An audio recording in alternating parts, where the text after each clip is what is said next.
Hi everyone, it's Becky here, back for another short little video where I'll be showing you a quick tangle.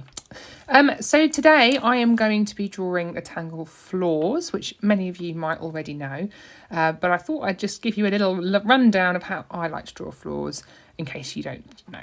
So in front of me I have a small 2-inch square tile which I've cut myself from some Fabriano Tiepolo paper. I have a Zentangle pencil, I have a Micron PN and a Tortillon, and I'm going to get tangling. So to draw the tangle Florz, what I'm going to do to start with, because Florz is a grid tangle, so I'm going to start off by creating myself a little grid. I'm going to start with dots and a border. And as ever, with Zentangle, we don't need to worry about straight lines.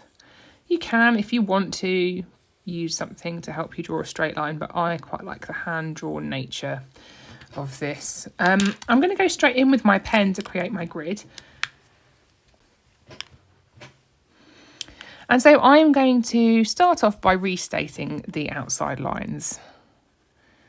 So I've drawn my border and I'm just going to restate those with the pen.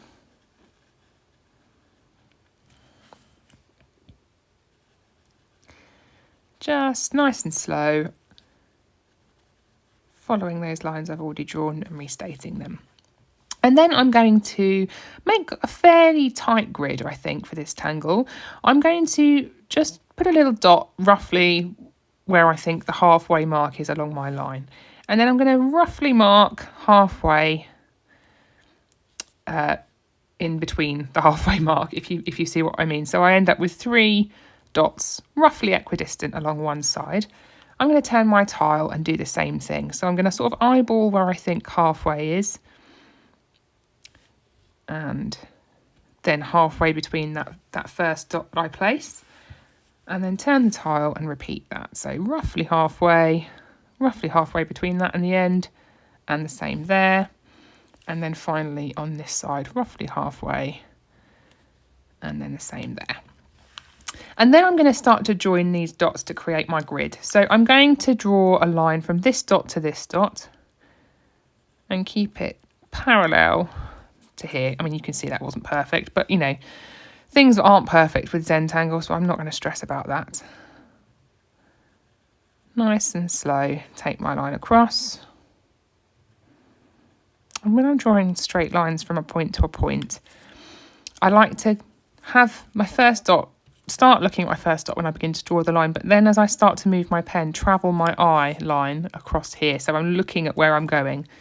So I'm going to start here, start to draw, and then I'm going to bring my eye to the dot that I'm aiming for. And I just find that helps me to kind of get there roughly straight. I mean, obviously it wasn't perfect, but I just think it's a tip that sometimes helps. So look at where I'm going and then land on that dot. And fairly fast, I've ended up with a nice grid, a 4x4 grid here. So we've got lots of squares that we can place a tangle in.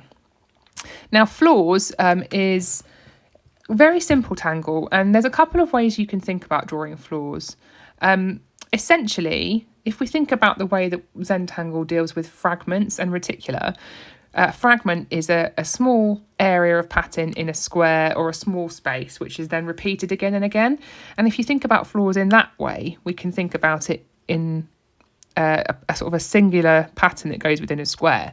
And that pattern would be to just cap off the corners within each square, like so, and then ink those in. And obviously that just looks like one pattern in a little square there. But if we were to repeat that pattern in all of these squares, what we'll end up with, and I'll show you just on the first 4. So I'm going to cap off the corner,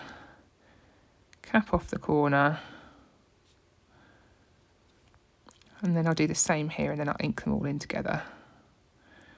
What you then end up with is a little sort of square across each intersection of the lines. And when you ink that in, it kind of just looks like its own little square or a diamond sort of shape.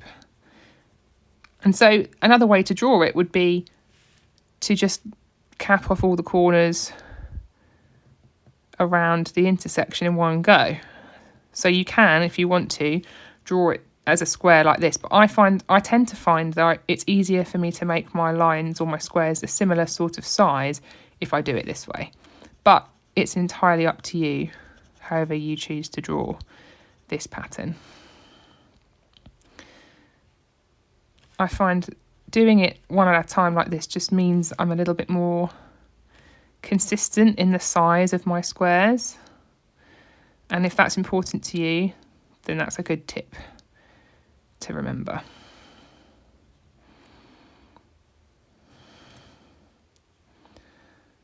So just nice and slow, cap off the corners.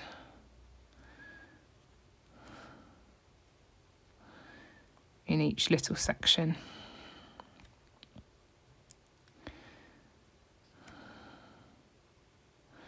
And obviously when you do that, you can match up where one line ends and begin your next line in the appropriate place to kind of keep them the same sort of size. But, you know, if they end up being not the same size, it's not a problem. I mean, you can see from here already that I have various different squares and they all look a little bit different. When it comes to inking in, once we've drawn all of our little caps on our corners of this grid, we can ink in our spaces. And when we do so, inking in is good because it's quite forgiving. So this square is a little bit of a wonky type shape. So I'm just going to, when I ink it in, just increase the size of it slightly to make it look a little bit more even. And you can kind of use the ink to sculpt your shapes if you're not happy with exactly how it looks. And you can see this lovely pattern start to form. And it's quite a classic pattern. It's quite a familiar pattern. And, you know, with any Zentangle or Zentangle pattern or a tangle, no one, you know, Zentangle, people at Zentangle HQ don't claim to have invented this pattern. This pattern has existed for, you know, probably thousands of years, since people have been drawing and creating, you know, art and meaning through patterns and things. And the only reason that we call this, within the Zentangle community at least, that we call this pattern Florz is, you know, that is the name that within the Zentangle method it has been given. I think, you know, it doesn't have a name as such outside of that. It's maybe a sort of checkerboard, I guess. It doesn't really have a particular way of describing it that would make it stand out from other patterns of inked in black and white squares on a grid. So, you know, this pattern has existed, I'm sure, for far earlier than the Zentangle method decided it was called Florz.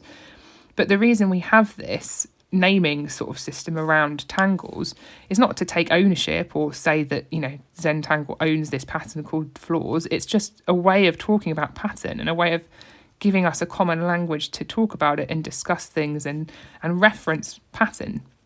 Because if I said to you, or I tried to talk to you about Florz and describe it by the way it looks, it would potentially be easy to confuse it with a different pattern, you know, a different tangle or a different other, you know, if I just drew it or just talked to you about it, you might not know exactly which one it was without seeing it. So having these different names for our tangles just gives us a common language around pattern and helps us to kind of know what we're all talking about.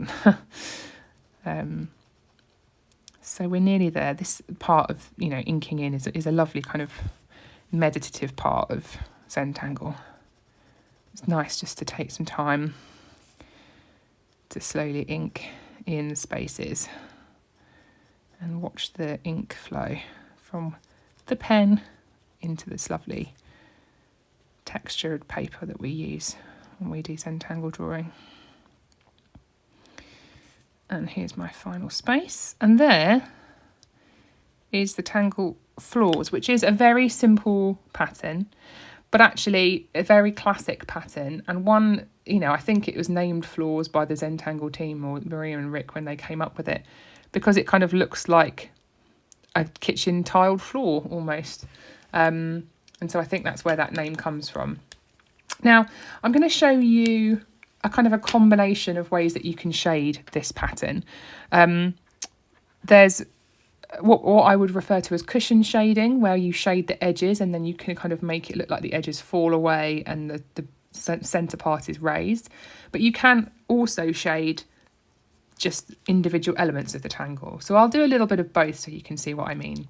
So with cushion shading, I'm going to add a fairly strong layer of graphite with my pencil around the edges of the space that I've placed the pattern.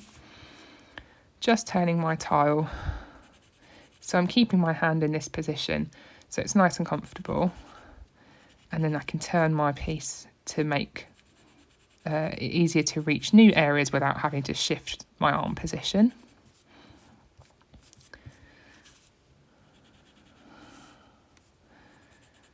Just placing the graphite as well in between these darker areas, because if I place the graphite on top of the black, it can make it look a little bit less black, look a little bit more shiny.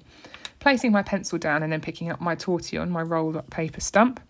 And then I'm just going to gently smudge this graphite and bring it out from where it's deeper, where the graphite line is, and just soften that line and make it less harsh. So I'm pressing the graphite into the paper where it lays and then just gently tickling the paper to move it out again. So just encouraging it into the fibres of the paper and then moving it out slightly.